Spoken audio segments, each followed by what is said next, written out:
mereka dihujat habis-habisan gitu. Nah, ini sebetulnya adalah satu kurangnya sumber daya manusia masyarakat kita itu untuk mau mempelajari sumber aturan atau produk-produk hukum yang dibuat oleh pemerintah. Kalau toh misalkan beliau sadar tentang hukum, dia tidak akan mengejar itu. Dan itu jelas memang aturannya seperti itu. Kamu cilik karepe kaya tanaman yang bibite terus wayamu kok eneng bubure. Iya.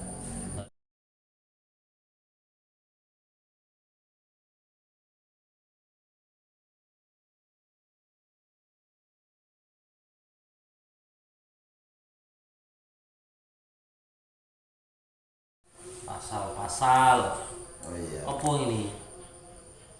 Pasal apa ndopo iki? Oh, jadi Undang-undang. berkaitan dengan kita kan menjadi pusat diskusi.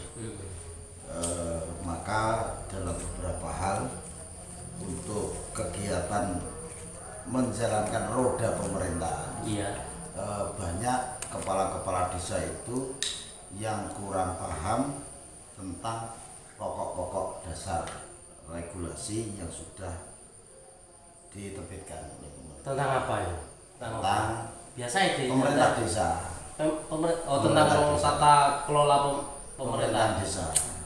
Jadi induk dari seluruh regulasi tentang pemerintahan desa itu diatur oleh Undang-Undang Nomor 6 Tahun 2014.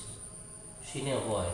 Isinya ya tentang pelaksanaan sistem pemerintahan desa, terus termasuk apa itu hak prerogatif dan penata kelolaan keuangan pemerintah desa, BPD dan lain sebagainya. Dan itu di turunannya di PP 83, di Perpres 83 tahun 2014, terus diubah menjadi Perpres nomor 67 tahun 2017. Nah, sebetulnya dari Undang-Undang Nomor 6 itu sendiri sudah pernah dibuatkan peraturan daerah Nomor 2 tahun 2014. Namun dari perda tersebut dirasa masih ada ketimpangan. Akhirnya di Komisi 2 tempo lalu itu yang membidangi hukum pemerintahan untuk merubah pokok tentang peraturan daerah, karena dirasa Perda Nomor 2 tahun 2014 itu dirasa masih ada ketimpangan, terutama di masalah tentang rekrutmen tentang perangkat desa. Sebetulnya rekrutmen perangkat desa itu dilaksanakan oleh kabupaten, itu jelas salah. Karena di Undang-Undang 6 dijelaskan bahwa untuk penataan rekrutmen dan pengangkatan dan pemberhentian perangkat desa itu dilakukan oleh kepala desa. Akhirnya perda tersebut kita rubah, dan selama ini masih menggunakan acuan Perda Nomor 2, terus turunannya di Peraturan Bupati Nomor 30 yang berubah menjadi Perbu Nomor 31 tahun 2017. Dua. Ya gak masalahnya kok detail ini. Loh iya, kalau saya mempelajari sesuatu itu memang harus detail, karena ini jarum satu, elabel satu, sama orang satu. Ya, memang harus detail karena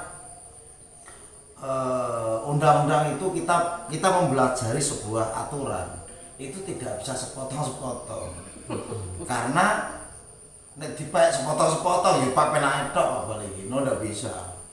Oleh sebab itu, tolonglah ini pembelajaran bagi kaum pemuda, kaum milenial. Negara ini butuh regenerasi, jadi negara ini butuh keberlangsungan.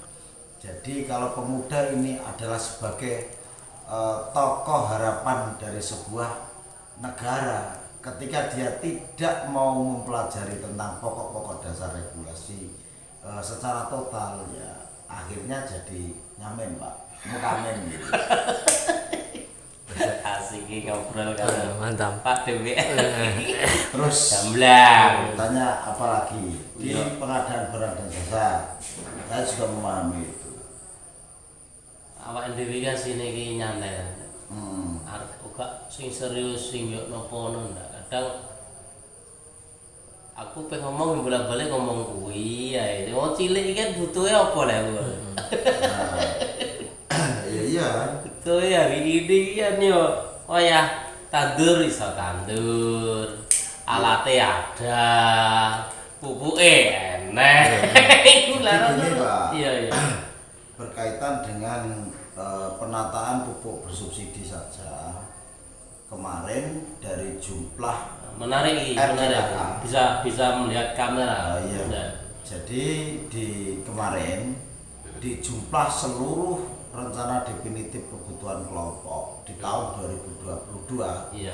itu Kabupaten Tuban hanya tercover dari jumlah usulan yang kita ajukan di Kementerian Pertanian melalui SIMLU. Apa itu itu? sistem informasi penyuluhan. Nah, ini kena ra.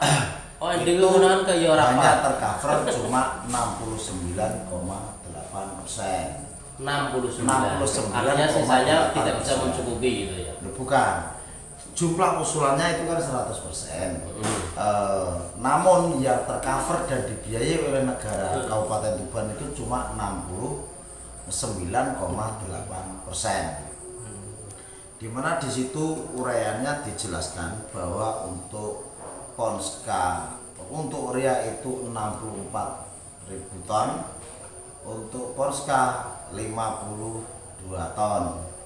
Namun di tahun 2023 alokasi untuk Tuban itu untuk urea itu 67 ton, sedangkan untuk Polska hanya 34. Makanya nanti di tahun 2023 kita akan melakukan konsultasi lagi di Kementerian Pertanian di bagian sarana prasarana itu untuk minta kenaikan dari Polskanya, karena masih belum berimbang. Perlu diketahui bahwa untuk pupuk bersubsidi ini menjadi problem dan momok yang sangat belum bisa diurai di masyarakat. Karena apa? Maksudnya gini, untuk pupuk bersubsidi di tahun 2022 dan 2021 itu kuota untuk pupuk dari LMDH kelompok pesangem itu masih ada. Namun di 2023 nanti setelah diterbitkannya Peraturan Menteri Pertanian Nomor 10 Tahun 2022, alokasi untuk pupuk bersubsidi bagi teman-teman kelompok pesangem atau kelompok LMDH itu tidak ada alokasi, Pak. Namun ini menjadi blunder untuk ketua kelompok tani dan untuk agen, karena mereka akan menjadi bahan salah-salahan. Cek saja di masyarakat, ketika kelompok pesangem minta alokasi pupuk dan tidak dikasih kelompok tani masalah, itu sosotnya minta ampun, Pak. Cara bahasanya itu apa ya, mereka dihujat habis-habisan gitu. Nah, ini sebetulnya adalah satu kurangnya sumber daya manusia masyarakat kita itu untuk mau mempelajari sumber aturan atau produk-produk hukum yang dibuat oleh pemerintah. Kalau toh misalkan beliau sadar tentang hukum, dia tidak akan mengejar itu. Dan itu jelas memang aturannya seperti itu. Lamun cilik karepe kaya tanaman ning bibite terus wayahmu kok eneng pupuke. Iya. Hari ini kan rata-rata sambate ngalor ngidul durung ono pupuk sulit, pupuk sulit, pupuk sulit. Nah itu memang Biyenane ngene, nak pupuk sulit ya rasa cicil tanaman. jadi kan gini, tugas sebuah negara itu kan memfasilitasi dan memfasilitasi tentang kebutuhan swasembada pangan. Nah, kegiatan sarana prasarana pendukung pertanian itu hanya sarana mulai dari fasilitas air, mulai dari alat mesin pertanian, mulai dari irigasi perpompaan dan lain-lain, itu adalah sarana penunjang untuk menaikkan indeks penanaman. IP namanya, menaikkan indeks penanaman. Nah, kalau indeks penanaman ini naik, pasti swasembada akan terpenuhi. Jadi kalau indeks penanaman kita itu naik, pasti akan terciptanya produktivitas hasil pertanian itu bisa menjadi naik, kan seperti itu. Jadi stabilisasi tentang pangan di Kabupaten Tuban khususnya ini jelas karena mayoritas Pak di sini warga masyarakat Desa Sukorejo sini, Coro Icir Pari iku lebih dimakan untuk satu keluarganya itu untuk jangka waktu 1 tahun itu lebih. Sehingga sangat menuntut kemungkinan dari produktivitas hasil pangan mereka itu dijual dan itu adalah salah satu mempertahankan produktivitas pangan nasional gitu. Makanya Tuban, Bojonegoro, Lamongan, Gresik maupun Jombang, Nganjuk itu adalah daerah-daerah Jawa Timur sebagai penyangga tanaman pangan. Nah, namun sampai hari ini Tuban itu dari 39 kabupaten kota se-Jawa Timur, Tuban ini adalah bagian dari kabupaten yang belum mempunyai peraturan LP2B loh Pak. Lahan peraturan daerah tentang lahan pertanian pangan berkelanjutan. Lahan pertanian pangan berkelanjutan itu adalah wilayah-wilayah yang sudah diatur pemetaannya oleh Peraturan Daerah Nomor 17 Tahun 2020 sampai 2045 tentang tata ruang, mana di situ ada daerah-daerah yang memang diplot sebagai daerah kawasan lahan pertanian pangan berkelanjutan, ada yang perluasan permukiman, ada sentra pertambangan atau konservasi dan lain-lain. Di situ diatur. Nah, peraturan daerahnya itu adalah Peraturan Daerah Nomor 17 Tahun 2020 sampai 2045 tentang penataan ruang. Nah, semestinya supaya itu include, mestinya Kabupaten Tuban ini juga harus sudah membuat peraturan tentang perlindungan lahan pertanian pangan. Coba lihat saja di akhir-akhir ini daerah wilayah-wilayah yang bisa menjadi penghasil sentra produktivitas pangan itu dikapling-kapling Pak, dikapling-kapling untuk perluasan permukiman oleh perusahaan tertentu yang tidak bisa dipertanggungjawabkan. Nah, kalau ini saya mestinya lahan pertanian itu digunakan semestinya untuk bertani, oleh pengusaha dibeli untuk perumahan. Iya. Dan ini akan berdampak kedepannya akan berdampak tidak baik terhadap produktivitas pertanian. Oh iya, pasti kuota untuk produktivitas pertaniannya akan berkurang dan mereka akan mengajukan izin bangunan atau yang hari ini dirubah menjadi ya dulu IMB sekarang berubah menjadi izin bangunan itu tidak akan bisa keluar karena dari PUPR,